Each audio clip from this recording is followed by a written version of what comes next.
2 pitches to retire Ichiro, 1 to retire James Holguin, 3 in all. And Sabathia cruising along the 3rd inning. 2 down, here's Seth Anderson. And Anderson hits this one a ton into center. Bradley headed back at the wall, and he cannot make the play shy of the warning track. To second goes Seth Anderson with a 1-out double. Pardon me, this is a 2-out double. Fastball inside corner. Seth Anderson, who's been struggling, shows that he's trying to break out from that skid. And a long ball almost to center field. 2 down, runner at second. Here is Johnny Peralta, who goes after that first curveball and slashes it foul. Johnny Peralta started the season red hot, batting .500 for some time and driving in quite a bit of runs. That has dropped since we last saw him back in Kansas City. This will be also the end of the road stand for the Royals headed back home. That is on the ground through the left side for base hit. 1 run's going to score without a throw from Cabrera as it hits the cutoff man. Seth Anderson with great speed, but Peralta with an RBI single, tying it up at 1.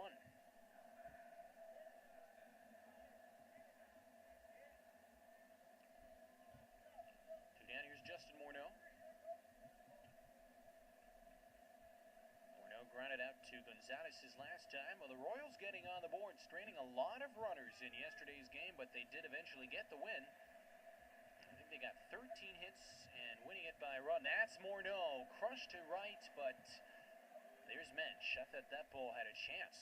That came off the bat, but just a routine fly ball for Mensch. The inning comes to a close. The Indians and the Royals tied at 1. You see the different approaches. The Royals with not that much power in their lineup. 4 hits to get a run. The Indians with the long ball going to get their run. We are tied at 1 as we enter the bottom of the 3rd, and going back to work, Jose Contreras. From the Dominican Republic, 37 years of age, started his major league career with the Yankees. Has since then spent time with the Mets on the other side of New York City, and was traded for Roy Halladay to the Royals. 3-1's popped up. Wow. He has fallen behind most of his guys. A lot of 3-1 counts. That was the 4th or 5th 3-1 count of the day. And you know what? A lot of 3-1 counts. More than 50% of them reach base. Now, that's a pretty amazing stat, but that's how it's stand in baseball. And right there, today has certainly not been the case. There's been 1 3-1 count that has reached base today, and that was the home run Ensberg, where he touched them all. Only run for the Indians on the board thus far. Bo Hart, top of the order now. 9 men faced, 1 hit allowed.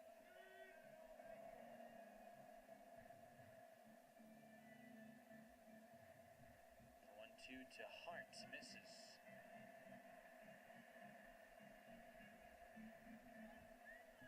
2-2 is sent foul off of the right. Bo Hart, who is having a pretty satisfying start, pretty regular thus far, getting on base to a good pace. They hope they can see a 300 batting average from their leadoff hitter. 3-2 is in the air to center field. Slider. And that is on number 3, or 2.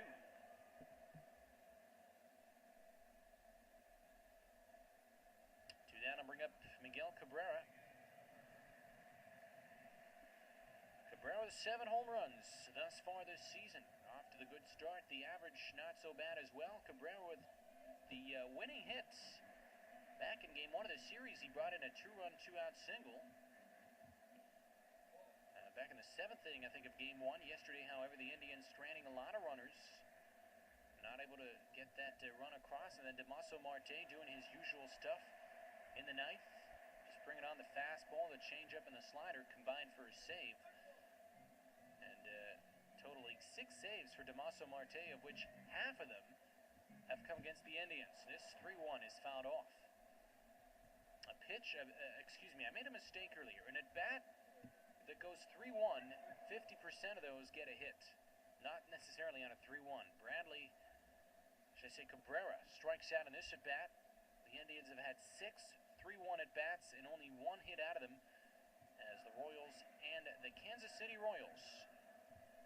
And the Indians tied at 1. We enter the 4th. Here's Bagwell.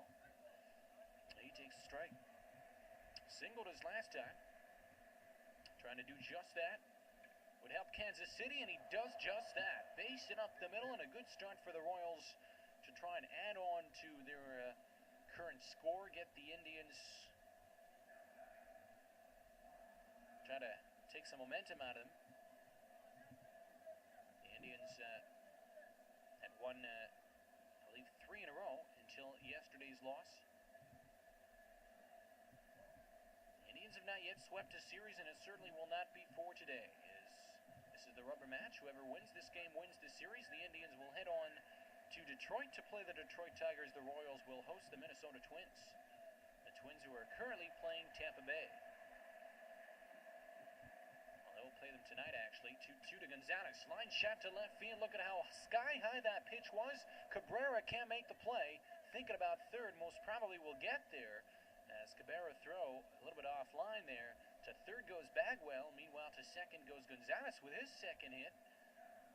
And certainly not an error. Nice effort by Cabrera in left field. But look at how high this pitch is.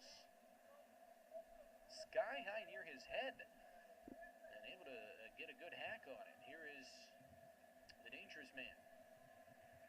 2 home runs against the Indians so far this season. 6 last year against the Indians. Swing and a miss. And it's quickly 0-2 to Matt Leakroy. Runners in second and third. Nobody out. That's a ground ball. Bringing a run. Hart to first for the first out. An RBI ground out. And that's as dangerous as Matt Leakroy's gotten this series. But with Kearns, who's batting .300 at the plate and a runner at third, the Royals could extend their lead by an extra run. The infield not in. Swing and a miss. Austin Kearns, the favorite for the Royals at third base instead of Maxwell Anderson. A base hit to left field. From third comes Gonzalez, and the Royals now take a 3-1 lead and have a 2-run inning. And it's not over. A 1-out left field base hit. Fine hitting by Austin Kearns. I bring up Jeremy Holmgren. Has not been too stifled in this series, but still has a pretty high batting average. Swings and misses the first pitch. A very aggressive batter, but a youth, very young guy. An important part of this staff for the Royals, and certainly to become a good player.